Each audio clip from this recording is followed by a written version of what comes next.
My mom called me crying saying, I am dying, it was all manipulation. The call came at 2:47 a.m. on a Tuesday, jolting me awake from the deepest sleep I'd had in weeks. My phone buzzed against the nightstand with that aggressive vibration that somehow always sounds different when it's bad news. Mom flashed across the screen. My stomach dropped immediately. Mom never called this late unless something was catastrophically wrong. I fumbled for the phone, nearly dropping it in my panic. Hello. Oh God, honey, her voice was barely a whisper, broken and shaking. I'm dying. I'm actually dying this time. The words hit me like ice water. I shot upright in bed, suddenly wide awake. What? Mom, what's happening? Where are you? The hospital, she gasped between what sounded like labored breathing. St. Mary's. They don't know what's wrong with me. My chest, I can't breathe properly, and the doctors keep running tests but, her voice cracked completely. I'm so scared, David. I don't think I'm going to make it through the night. My hands were already shaking as I reached for my laptop. I'm coming. Right now. Don't move, don't do anything, I'm booking a flight. You don't have to. Stop. Of course I'm coming. I was already pulling up airline websites, my heart hammering against my ribs. The presentation for Morrison Tech was in 6 hours. The presentation I'd been preparing for 3 months. The one that could finally get me that senior developer position I'd been chasing for 2 years. Just stay on the line with me, okay? The cheapest last-minute flight from Seattle to Phoenix was $1,847. I clicked purchase without hesitation. The flight leaves at 6:15 a.m. I'll be there by noon your time, I said, throwing random clothes into a suitcase with one hand while balancing the phone with my shoulder. Have you called Aunt Lisa? What about? No, Mom whispered. I wanted to call you first. You're the only one who really cares about me. That familiar guilt twisted in my chest, the same feeling I'd carried since childhood whenever Mom got that particular tone in her voice. Like I was her only lifeline in a world that had abandoned her. I care about you so much, Mom. Just hold on, okay? I'm going to email my boss right now and then I'll be on my way. The email to Richardson was brutal to write, family emergency. Mother hospitalized. Missing Morrison presentation. Catching first flight out. Send. 3 months of work. Gone. But this was my mother. The woman who'd raised me alone after Dad left when I was 12. Who'd worked double shifts at the diner to pay for my computer science degree. Who'd driven through a blizzard to bring me soup when I had pneumonia in college. I'm so sorry, she kept repeating through tears. I'm so sorry to do this to you, but I'm terrified and I just need you here. Don't apologize. Family comes first. Always. The words came automatically, the same thing I'd been saying for years whenever her crises pulled me away from work, dates, friends, my own life. By 5:30 a.m., I was in an Uber racing toward Seattle-Tacoma Airport, my stomach churning with worry and exhaustion. My phone buzzed with a text from my boss, sorry to hear about your mom. We'll reschedule Morrison for next quarter. Next quarter. Another 6 months of waiting for my shot. But Mom needed me. She was dying. At least, that's what I believed. The flight felt endless. I couldn't focus on anything, not the book I'd grabbed, not the mindless airplane Wi-Fi, not even the coffee I'd bought at 5 a.m. that had gone cold in my hands. Every few minutes, I'd check my phone for updates, but Mom had texted only once, at hospital still. Waiting for more tests. Love you. I tried calling Aunt Lisa during my layover in Denver, but it went straight to voicemail. Same with my cousin Jake. Either Mom really hadn't told anyone else yet, or the news hadn't spread through our small family network. That worried me more. If she was really dying, wouldn't she want everyone to know? But then again, Mom had always been private about her health. She'd hidden her diabetes diagnosis from me for 3 months because she didn't want to worry me during finals. This was just her way. The pilot announced our descent into Phoenix at 11:43 a.m. I was already mentally calculating the fastest route to St. Mary's when my phone rang. Honey. Where are you? Just landing. I'll be there in 20 minutes, maybe 30 with traffic. I was gathering my bag, ready to sprint off the plane. How are you feeling? Any updates from the doctors? Well. Her voice sounded different somehow. Stronger. Less of that rattling breathing from the night before. Actually, I have some news. My heart stopped. What kind of news? The good kind. The doctors figured out what was wrong. It turns out it wasn't as serious as they thought. Some kind of anxiety attack, combined with acid reflux. Can you believe that? All this panic over heartburn. I stopped walking in the middle of the jet bridge. People bumped into me, muttering complaints as they flowed around me toward baggage claim. Anxiety attack. I know, I feel so silly now. But honey, it really felt like I was dying. The chest pain was so intense, and I couldn't catch my breath. The ER doctor said it's more common than people think, anxiety can mimic heart attack symptoms perfectly. Relief flooded through me, followed immediately by exhaustion. Thank God. So you're okay. You're really okay. I'm fine, sweetheart. They're discharging me in about an hour. I feel so much better now that they've explained everything. She paused. I'm sorry you came all this way for a false alarm. But her voice didn't sound sorry. If anything, she sounded cheerful. Almost pleased. Mom, you thought you were dying. Of course I was going to come. I know, and that means the world to me. It really does. You know what? Since you're already here, why don't you stay for a few days? We never get to spend real time together anymore, and I've been so lonely since Mrs. Patterson moved to assisted living. She was really my only friend in the building. There it was. The real reason behind the cheerful tone. Mom, I have to get back. The presentation I missed was really important, and I need to do damage control. Just 2 days. Please. I know I'm being selfish, but having you here, it's the first time I've felt truly happy in months. And after last night, after thinking I might never see you again. Her voice caught, and I could hear tears starting again. I just want my son close for a little while. I closed my eyes and leaned against the wall of the terminal. The guilt was already settling back into my chest like an old, familiar weight. 2 days. I could afford 2 days. Okay, Mom. I'll stay until Thursday. Oh, thank you, honey. You have no idea how much this means to me. But something in her tone made me wonder if I was the one who had no idea. The next morning, I woke up in my childhood bedroom feeling like I'd been hit by a truck. The twin bed was too small, the Superman posters were faded and peeling at the corners, and everything smelled like the lavender air freshener Mom had been using for the past decade. My phone showed 6:23 a.m. and 3 missed calls from my coworker Jenny. I called her back while making coffee in Mom's tiny kitchen. David, thank God, Jenny whispered. Is your mom okay? Yeah, false alarm. Anxiety attack that mimicked heart problems. She's fine now. That's great news. Listen, I need to tell you something about the Morrison presentation. My stomach clenched. What about it? Richardson gave it to Marcus. The coffee mug slipped in my hand, hot liquid splashing across the counter. What? He said they couldn't wait until next quarter, that Morrison was threatening to walk if we didn't present this week. Marcus stepped in yesterday morning and... She paused. David, he crushed it. They loved his modifications to your code architecture. Richardson's already talking about fast-tracking him for the senior position. I gripped the phone tighter. Those were my modifications. I've been working on that project since January. I know. I'm so sorry. Everyone knows it should have been you presenting. But it wasn't.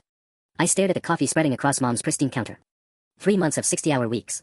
Gone to Marcus, who'd probably just slapped his name on my work and taken all the credit. There will be other opportunities. No, there won't. The words came out harsher than I intended. You know how Richardson works. Marcus is golden now.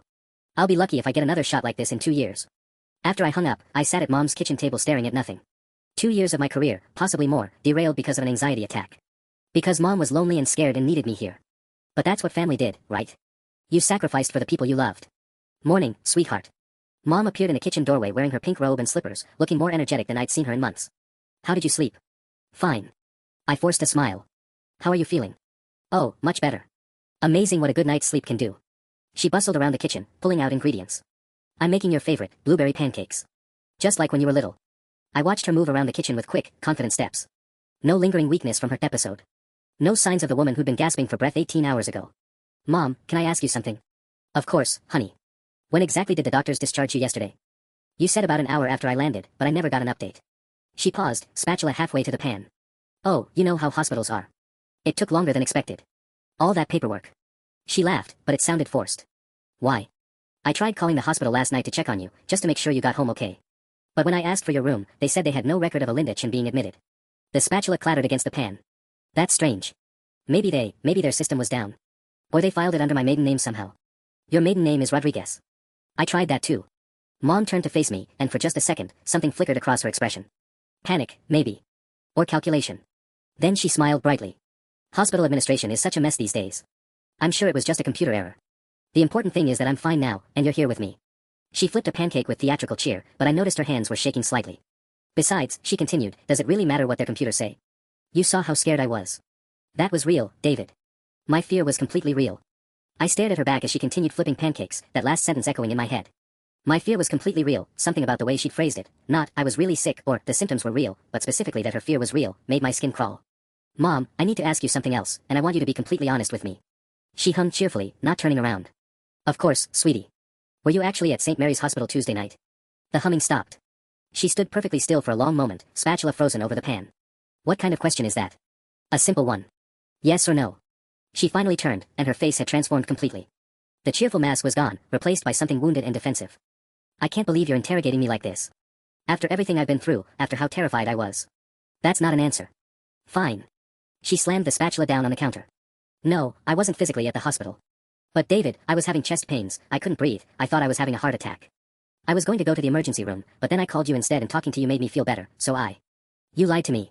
My voice came out flat, emotionless. You told me you were at the hospital. You said the doctors were running tests. You made me think you were dying. I thought I was dying. Her eyes filled with tears, real ones this time. The chest pain was so intense, and I was all alone in this apartment, and I was so scared. When I called you, I really believed I was going to die that night. I stood up from the table, my legs feeling unsteady. So you lied about being at the hospital to make sure I'd come. I didn't mean to lie, it just, when you answered the phone, you sounded so panicked, and I knew if I told you I was just sitting here alone you might tell me to call 911 or wait until morning, and I needed you, David. I needed my son. The kitchen felt like it was shrinking around me. Do you have any idea what you've cost me? I missed the most important presentation of my career. A coworker took my project and got the promotion I've been working toward for 2 years. 2 years, Mom. I'm sorry about your job, I really am, but... No. I held up my hand. You're not sorry. If you were sorry, you would have called me back Tuesday night when you felt better and told me not to come. But you didn't, did you? You let me get on that plane knowing full well you were fine. She wrapped her robe tighter around herself. I was lonely, David. Do you know what it's like being in this place day after day with no one to talk to? Mrs. Patterson was the only person who ever visited, and now she's gone, and you live 3,000 miles away, and I miss you so much it physically hurts. So you decided to destroy my career over it. It's just one presentation. There will be others. No, there won't be. I shouted, and she flinched. That's not how the real world works, Mom. That's not how anything works outside of your carefully constructed bubble where everyone exists solely to manage your feelings. She started crying then, the same broken sobs from Tuesday night. But this time, instead of panic, all I felt was a cold, creeping realization. How many times? I asked quietly. What? How many times have you done this? The emergency calls, the crises that always seem to happen right when I have something important going on. Her crying stopped abruptly. That's not fair. My college graduation party. You had that allergic reaction and I spent the night in the ER with you instead of celebrating with my friends. The doctors never figured out what caused it. David. My first job interview at Microsoft. You fell down the stairs and might have broken your ankle. I rescheduled the interview and never got another chance. Those were real accidents. Sarah's birthday dinner last year. You had that panic attack and I had to leave early to come check on you. She broke up with me 2 weeks later because she said I'd never prioritize her over you. Mom's face had gone completely white. I can't help when medical emergencies happen. But I was remembering more now, the pattern suddenly crystal clear. Every important moment in my adult life, interrupted by Mom's perfectly timed crises. You've been doing this for years, I whispered. The silence stretched between us like a chasm. Mom stood frozen by the stove, her face cycling through emotions, denial, guilt, fear, and something else I was just starting to recognize. Calculation. That's not true, she finally said, but her voice lacked conviction. You're being paranoid. Sometimes life just happens at inconvenient times. Really? Let me think about this more carefully. I pulled out my phone and started scrolling through my calendar, going back months, then years. My birthday dinner with colleagues last March, you had that mysterious stomach bug that required me to drive you to urgent care. Turned out to be nothing. I was in real pain. The weekend I was supposed to go to Jake's wedding. You had chest pains again and I stayed home with you instead of flying to Denver. You were fine by Monday. Her hands were gripping the counter now, knuckles white. My promotion interview at the start of this year, January 15th, I remember the exact date because I'd been preparing for weeks. You called crying about being dizzy and disoriented, said you thought you might be having a stroke. I left work early, rushed over here, and found you perfectly lucid watching Netflix. I did feel dizzy. And what about when I started dating Emily 2 years ago? Suddenly you had a string of medical episodes every single weekend I had plans with her. Migraines, heart palpitations, mystery rashes. Always just serious enough to require my immediate attention, never quite serious enough to actually require hospitalization. Mom's facade was crumbling. I could see it in the way her shoulders sagged, the way she couldn't quite meet my eyes anymore. You don't understand what it's like, she whispered. Being alone, watching your whole life disappear while your son builds a new one thousands of miles away. So you decided to sabotage mine. I never meant to sabotage anything. I needed you sometimes. Is that so wrong? A mother needing her son. Needing me is one thing. Lying to manipulate me into abandoning my life every time you feel lonely is something else entirely. I was pacing now, the full scope of it hitting me like waves. How long have you been planning this one? The dying mother routine. She flinched at my tone. I wasn't planning anything. When I heard about your big presentation, I just felt so sad that you couldn't call and tell me about it because you were so busy, and then Tuesday night I was lying in bed thinking about how we never talk anymore. Wait. I stopped pacing. How did you know about the Morrison presentation? I never told you about it. The color drained from her face completely. You must have mentioned it. No, I didn't. I've been deliberately not telling you about important work stuff because I learned years ago that you'd somehow need emergency help right before anything significant happened. My voice was getting colder. So how did you know? She looked trapped, like an animal backed into a corner. I might have seen something on your Facebook. I don't post about work on Facebook. Ever. Then maybe Jenny mentioned it. My blood ran ice cold. You've been calling Jenny. My coworker. Not calling exactly, more like messaging. She seems like such a sweet girl, and I just wanted to know how you were doing since you never tell me anything anymore. Jesus Christ, Mom. I sat down hard in the kitchen chair. You've been stalking my coworkers to get information about my life so you could sabotage it more effectively. I wasn't stalking anyone. I follow her on Instagram, and sometimes we chat. She posts pictures from your office sometimes, and she's mentioned projects. For how long? What? How long have you been doing this? Monitoring my life through my coworkers so you could time your emergencies perfectly. She started crying again, but this time it felt different. More desperate, more real. I'm sorry, David. I'm so sorry. I know how it sounds, but I never meant for it to go this far. I just missed you so much, and every time you had something exciting happening, it reminded me that I wasn't part of your real life anymore. I stared at this woman who'd raised me, who I'd sacrificed so much for over the years, and felt like I was seeing her clearly for the first time in my adult life. You're right, I said quietly. You're not part of my real life anymore. And now I'm starting to understand why. The silence that followed my words was deafening. Mom stood there crying, mascara running down her cheeks, and for a moment I almost felt sorry for her. Almost. Then my phone buzzed with a text from Jenny. Hey, hope your mom is okay. She messaged me this morning asking if you made it safely. She seems so sweet and worried about you. I held up the phone. You're still doing it. Even now, you're still monitoring me through my coworkers. I was just concerned. Stop. I stood up and started pacing around her tiny living room, pieces clicking into place like a horrific puzzle. I need to think about this differently. Let me ask you something, and I want the truth for once in your life. She nodded, wiping her nose with a tissue. The night Dad left. You said he just packed up and abandoned us without explanation. But I'm starting to wonder, what really happened that night? Her whole body went rigid. David, that has nothing to do with. Humor me. She was quiet for a long moment, staring at the tissue in her hands. When she finally spoke, her voice was barely audible. We had a fight. About what? About how I handled things when you got sick that summer. Remember when you had pneumonia when you were 12? I remembered. I'd been in the hospital for 3 days, and the whole time Mom had been hysterical, crying constantly, calling every relative we had to update them on my condition. The nurses had to ask her to leave my room multiple times because she was upsetting other patients. Dad said I was being dramatic. He said I was making your sickness about me instead of about you. Her voice cracked. But I was terrified, David.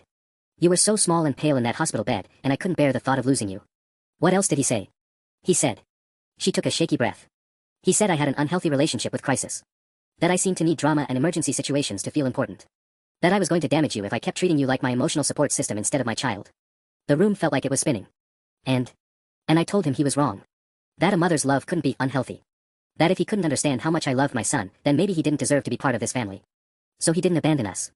You drove him away. He chose to leave, she said, but there was no conviction in it. He could have stayed and worked things out, but he chose his pride over his family. I pulled out my phone and scrolled to Dad's contact. I hadn't called him in months. Our relationship had been strained for years, partly because Mom always got upset when I mentioned him, and partly because he'd always seemed distant whenever we talked. What are you doing? Mom asked, panic creeping back into her voice. Calling Dad. David, no, please don't. But I was already dialing. It rang 3 times before he picked up. David? Is everything okay? You never call on weekday mornings. Even he assumed I only called during emergencies. Hey, Dad. Yeah, everything's, well, actually, I'm in Phoenix visiting Mom. Oh. His tone shifted, became more cautious. How is she doing? She's fine. Actually, that's what I wanted to talk to you about. I looked directly at Mom, whose face had gone completely white. I'm starting to understand some things about our family that I never understood before. About why you really left. Dad was quiet for a long moment. David, that was a long time ago. She's been doing it to me, Dad. The crisis calls, the emergency situations. She manipulated me into flying here by pretending she was dying in the hospital. And now I'm realizing she's been doing this for years. Ah. The sound he made was sad and resigned. I wondered when you'd figure it out. You knew. Son, I've been watching her do this to you since you turned 18. Every time you'd cancel plans to rush to her side, every time you'd miss important events because she suddenly needed you, it broke my heart because I knew exactly what was happening. Mom was shaking her head frantically, mouthing, no, no, no, but I kept talking. Why didn't you ever say anything? Would you have believed me? Dad asked gently. You've always been protective of your mother. And honestly, I thought maybe you'd figure it out on your own eventually. I hoped the pattern would become obvious. It finally did. Dad, can I ask you something specific? The night you left, Mom said you accused her of having an unhealthy relationship with crisis. What did you mean by that? I heard him sigh heavily on the other end. David, your mother is a good person with a good heart. But she feeds off emergency situations. They make her feel needed, important, like the center of everyone's world. And when life gets too calm, too normal, she creates them. How long had she been doing it before you left? Years.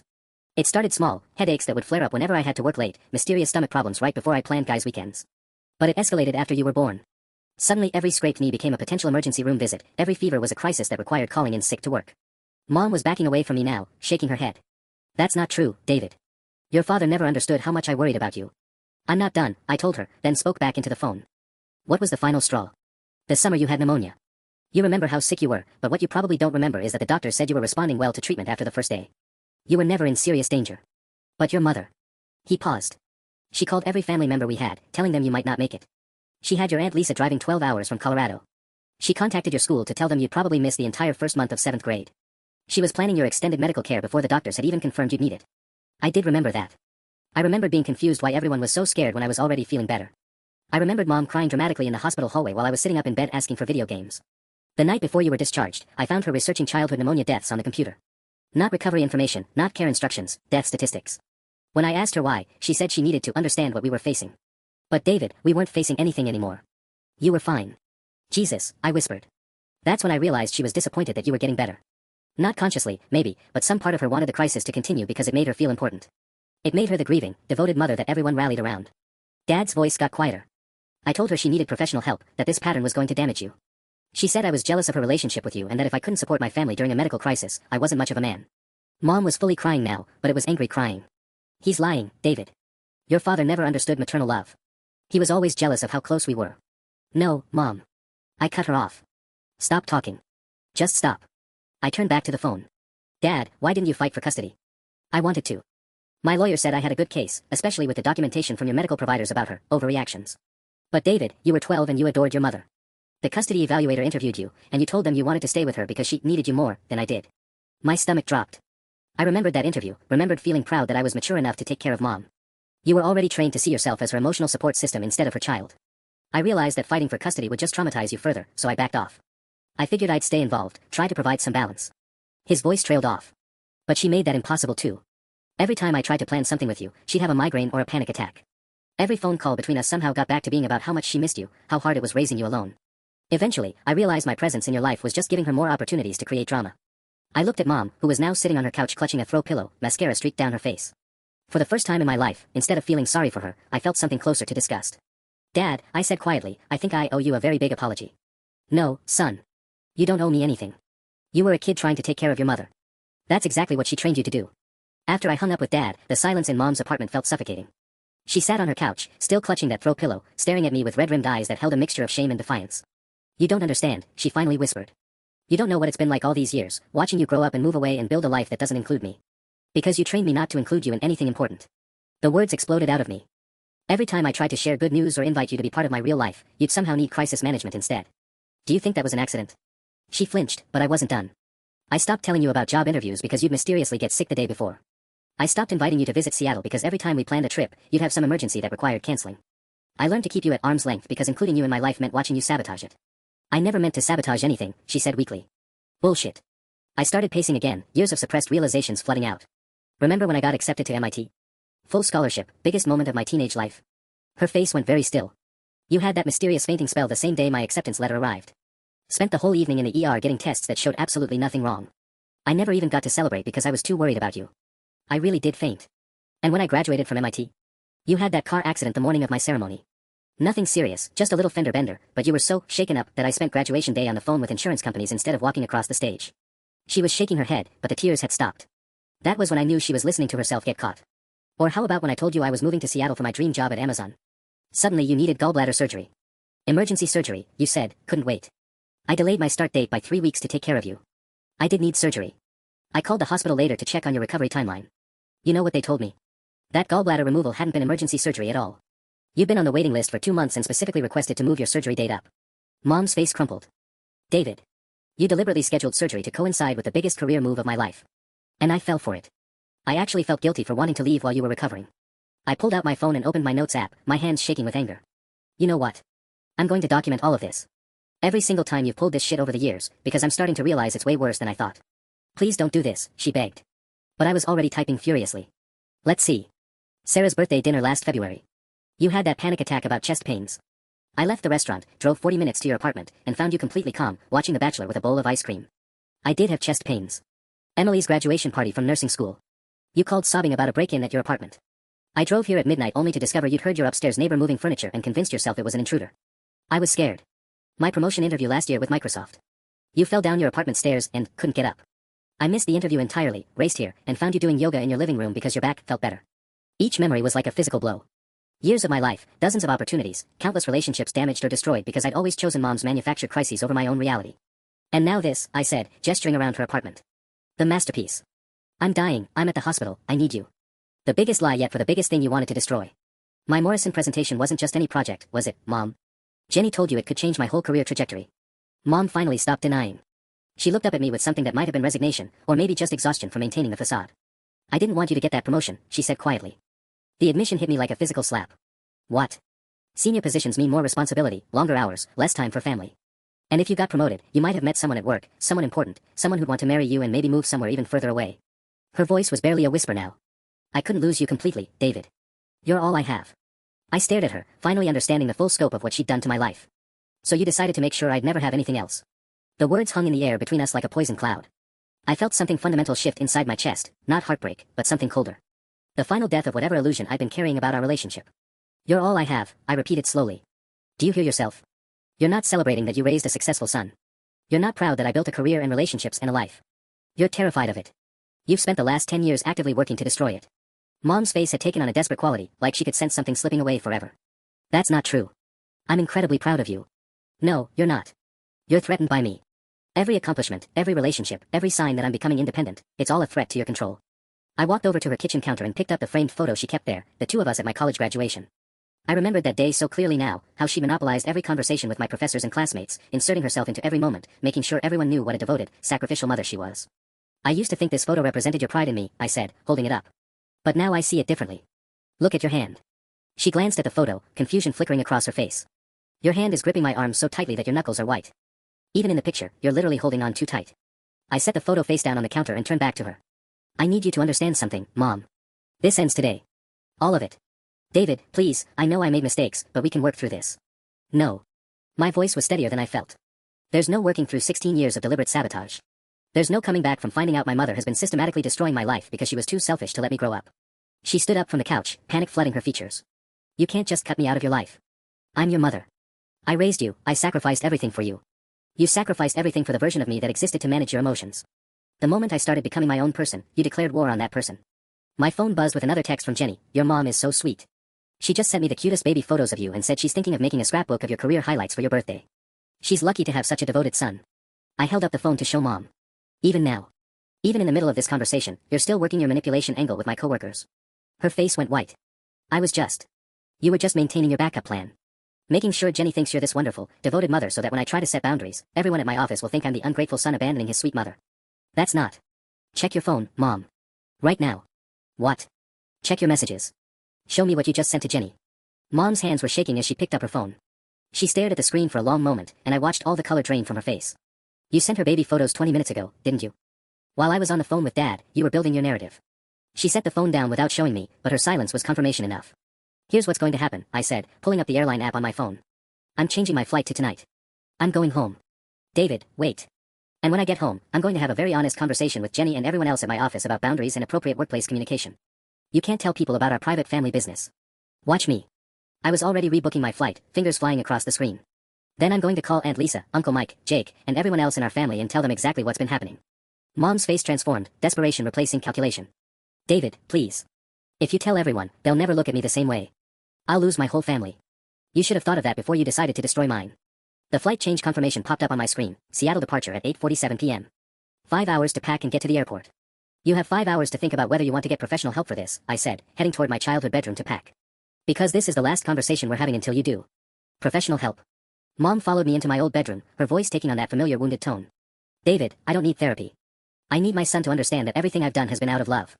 I was throwing clothes into my suitcase, not bothering to fold anything. Love doesn't sabotage people's careers, Mom. I made mistakes, okay. But therapy? That's extreme.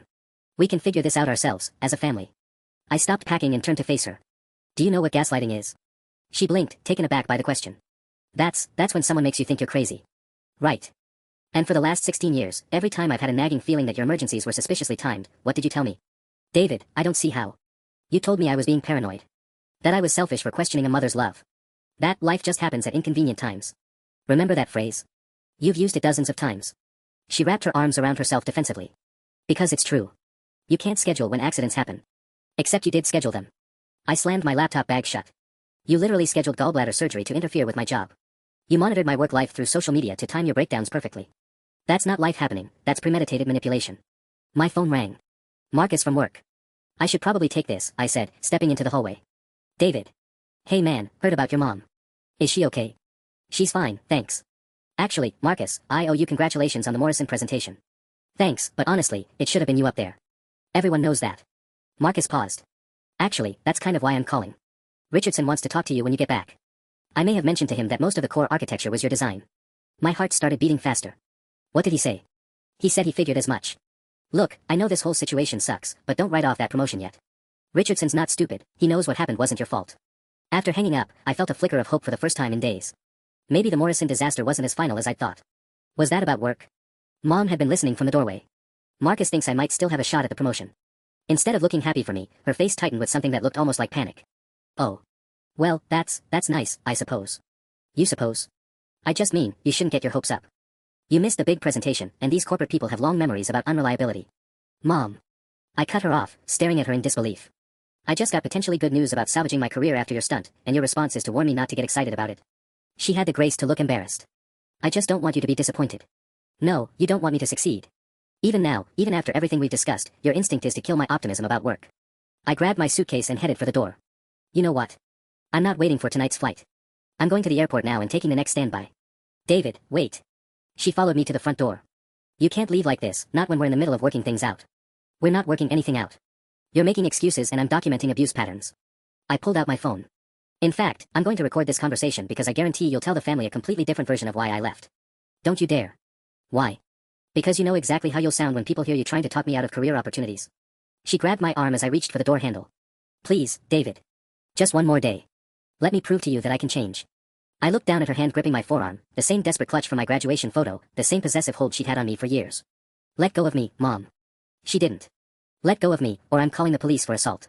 She released my arm like it was on fire, stepping back with tears in her eyes. I can't believe you'd threaten me with police over a misunderstanding. It's not a misunderstanding. It's 16 years of systematic emotional manipulation, and it ends right now. I opened the door and walked out, leaving her standing in the hallway of her apartment building, crying. But this time, I didn't turn around. The Uber driver kept glancing at me in the rearview mirror during the 40-minute ride to Phoenix Sky Harbor. I probably looked like hell, unshaven, clothes wrinkled from being thrown into a suitcase, and whatever expression I was wearing as I stared out the window processing the last 3 days of my life. My phone had been buzzing nonstop since I left Mom's apartment. 17 missed calls from her, plus a stream of increasingly frantic text messages. David, please come back, we need to talk this through. I'm having chest pains again from the stress, you can't leave me like this. Your father poisoned you against me just like I always knew he would. I'm calling Dr. Martinez, maybe I do need help but don't abandon me. The last one made me pause. Dr. Martinez had been our family doctor when I was a kid, but he retired years ago. Was she actually considering getting help, or was this another manipulation tactic? With Mom, I could never be sure. At the airport, I managed to get on standby for a 4:30 p.m. flight to Seattle. While waiting at the gate, I called Jenny back. David. How's your mom doing? She sent me the most adorable baby pictures of you earlier. You were such a cute kid. My stomach clenched. Jenny, I need to ask you something important. How long has my mother been contacting you? Oh, maybe 6 months. She found me on Instagram through your tagged photos. She's so sweet, always asking about your projects and how you're doing at work. She seems really proud of you. 6 months. Right around the time I'd started working on the Morrison project. What exactly has she been asking you? Just normal mom stuff. When you're working late, what projects you're excited about, if you're dating anyone. She worries about you working too hard. Jenny paused. Why? Is everything okay? I closed my eyes, trying to figure out how to explain this without sounding insane. Jenny, I need you to block her on all social media platforms. Right now. What? Why? She's been using information about my work schedule and projects to interfere with my career. What happened this week with the Morrison presentation wasn't actually a family emergency. I don't understand. My mother lied about being in the hospital to make me miss the presentation. She's been doing this for years, timing fake emergencies to sabotage important events in my life. The silence on Jenny's end stretched so long I wondered if the call had dropped. Jenny. David, that's really serious. Are you sure? She seems so normal when we chat. I'm sure. And I need to know, did you tell her specifically when the Morrison presentation was scheduled? Another pause. She asked about your big project a few weeks ago. I might have mentioned the date because she said she wanted to send you a good luck card. She never sent a card. Oh. Jenny's voice got smaller. Oh shit. David, I'm so sorry. I had no idea. It's not your fault. She's been doing this to people for years. But I need you to promise me you'll never share information about my work or schedule with her again. Of course. Absolutely. God, I feel terrible. After hanging up, I sat in the airport terminal staring at my phone. 6 months of careful intelligence gathering. 6 months of Mom building a relationship with my coworker specifically to monitor my career progress. The premeditation was staggering. My phone rang again. This time it was Aunt Lisa. David? Your mother just called me crying, saying you've abandoned her and she might hurt herself. What's going on? And there it was. Phase 2 of Mom's playbook, recruit flying monkeys to guilt me back into compliance. Aunt Lisa, I said carefully, I need to tell you some things about Mom that might be hard to hear. Aunt Lisa, I said carefully, I need to tell you some things about Mom that might be hard to hear. What do you mean? She's sobbing so hard I can barely understand her. She says you accused her of faking being in the hospital. I took a deep breath. Because she did fake it. Lisa, I need you to think back over the years. How many times has Mom had mysterious medical emergencies right when I had something important happening? David, that's a terrible thing to say about your mother. My MIT graduation. Remember? She couldn't come because she was in the ER with that unexplained fainting episode. Lisa was quiet for a moment. I remember she was very upset about missing it. What about when I got engaged to Sarah 3 years ago? Mom had that panic attack the same night and I had to leave our celebration dinner to drive to Phoenix and check on her. She was genuinely scared, David. Panic attacks are real. They are real. But the timing isn't coincidental. I pulled up my notes app. Lisa, I've documented 17 separate incidents over the past 10 years where mom had medical emergencies that perfectly coincided with major events in my life. 17. The silence stretched longer this time. And she's been stalking my coworkers on social media to get information about my job so she could time these emergencies more effectively. Stalking is a strong word. She befriended my colleague Jenny on Instagram 6 months ago and has been pumping her for information about my work projects. That's how she knew to fake a medical crisis right before my biggest career presentation. I heard Lisa sigh heavily. David, even if some of this is true, she's still your mother. She raised you alone, sacrificed everything. Did she sacrifice everything? Or did she drive Dad away because he tried to set boundaries around her behavior? Your father left because he couldn't handle commitment. No, he left because mom was using my childhood illnesses to create drama and make herself the center of attention. I talked to him this morning, Lisa. He told me things about mom that I'd forgotten or been too young to understand. Another long pause. Then Lisa's voice, much quieter. What kind of things? Like how she researched child pneumonia death statistics while I was recovering in the hospital. Not recovery information, death statistics. While I was already getting better. That doesn't sound like Linda. Or how she called the entire family telling them I might not make it through the night when the doctors had already told her I was responding well to treatment. I heard Lisa take a shaky breath. I remember that night. I drove 12 hours from Colorado because she made it sound like you were dying. But I wasn't dying. I was sitting up in bed asking for my Game Boy by the time you got there. I thought she was just scared. She was disappointed when I got better quickly.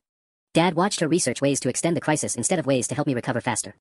The boarding announcement for my flight echoed through the terminal. I gathered my bags and got in line.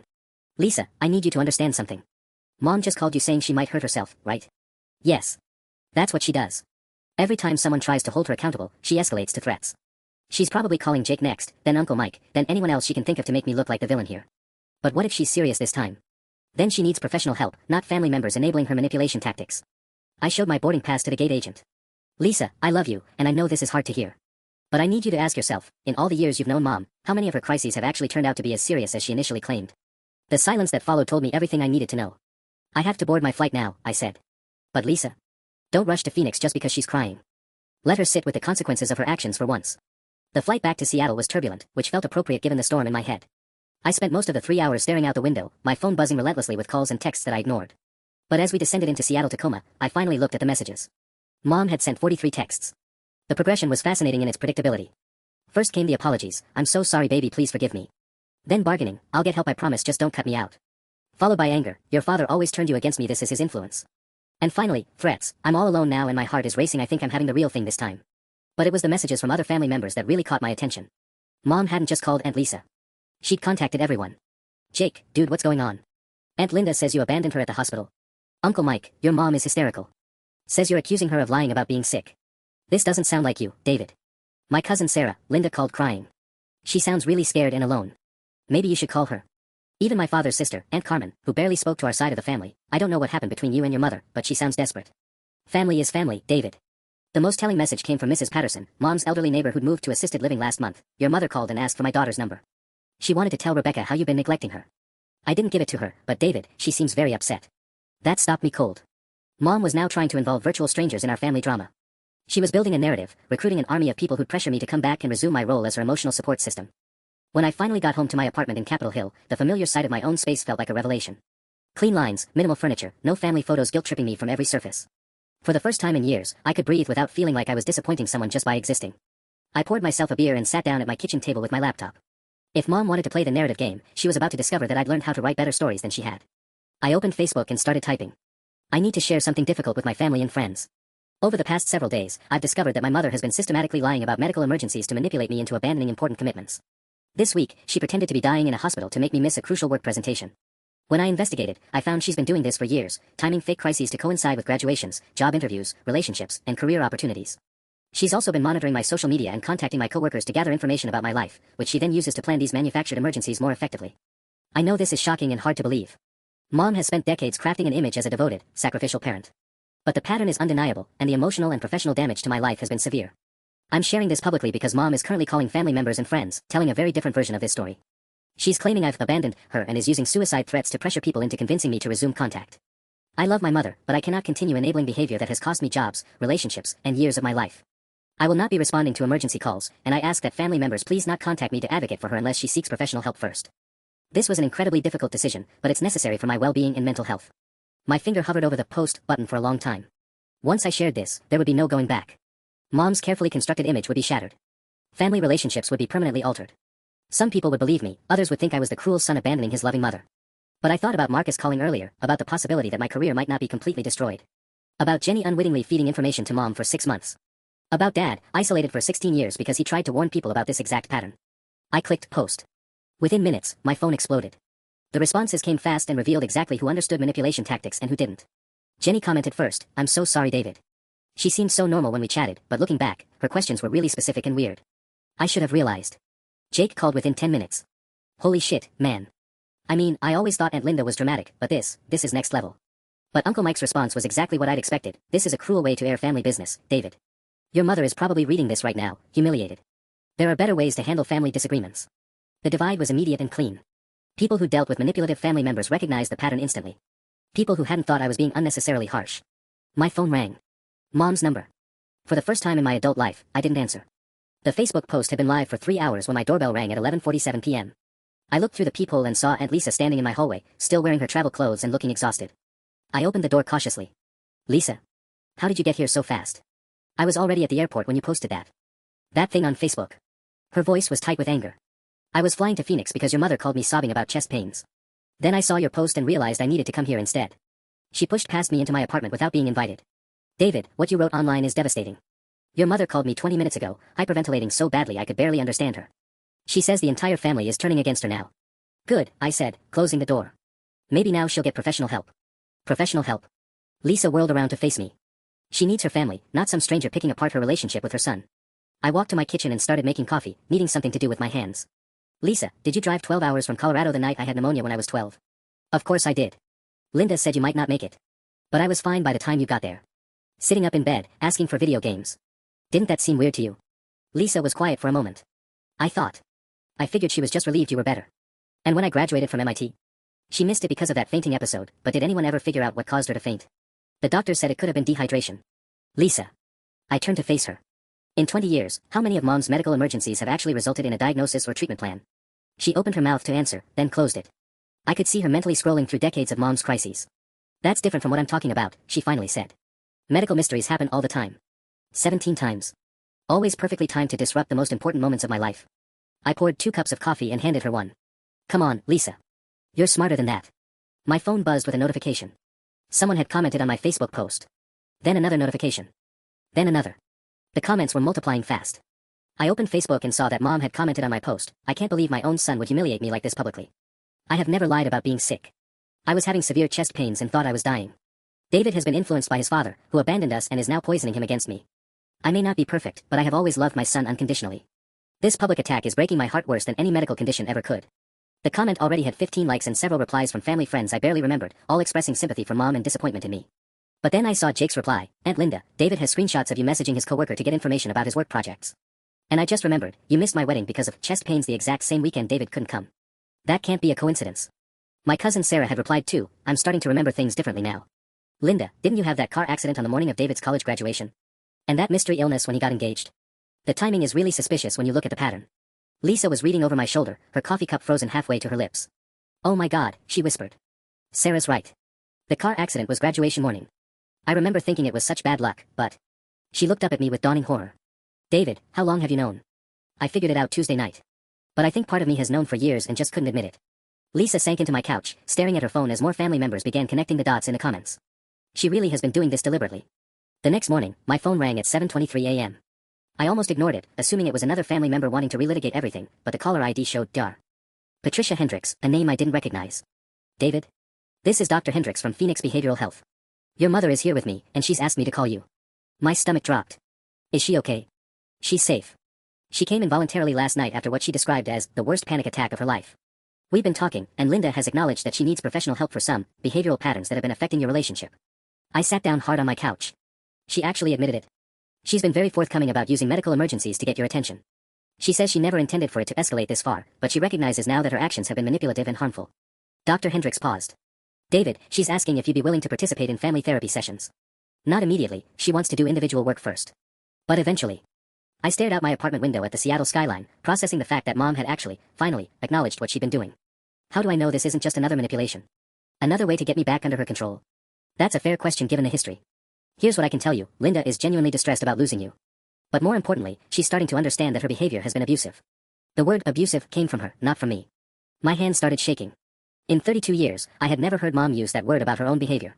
She wants to write you a letter, with my guidance, taking full responsibility for what she's done. No excuses, no blame shifting. Would you be willing to read it? Yes. I think so. And David? She's agreed to have no contact with you for at least 6 months while she works on herself. No calls, no texts, no messages through family members. She understands that you need space to heal. After I hung up, I called Dad. She's actually getting help, I told him. Real help. With a therapist who understands manipulation. Dad was quiet for a long moment. How do you feel about that? Scared, I admitted. What if she gets better? What if I could have had a normal mother all these years if I just forced her into therapy sooner? David, Dad said gently, you were never responsible for fixing her. You were her child, not her therapist. 3 days later, Richardson called me into his office. Marcus told me more about the Morrison situation. About your mother's emergency. I braced myself for a lecture about reliability and professional commitment. Here's what's going to happen, Richardson said. Morrison loved the presentation so much they're expanding the contract. We need someone to lead the implementation team. He slid a folder across his desk. Senior developer position, 15% raise, effective immediately. You interested? I stared at the promotion letter, hardly believing what I was reading. Are you serious? Dead serious. And David? Take a vacation first. You look like hell. 6 months later, Dr. Hendricks called again. Mom had written 12 letters, working through each major incident of manipulation from the past decade.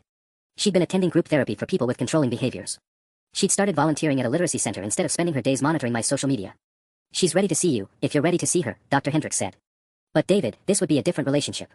She understands now that being your mother doesn't mean being the center of your universe. I thought about it for 3 days before making the decision. When I finally walked into that therapy office in Phoenix, Mom looked older, smaller somehow. But when she looked at me, her eyes were clear instead of calculating. I'm sorry, she said simply. I stole years of your life because I was too scared to build my own. It wasn't forgiveness, not yet. But for the first time in my adult life, it felt like a beginning instead of an ending. And my phone stayed blissfully, peacefully silent.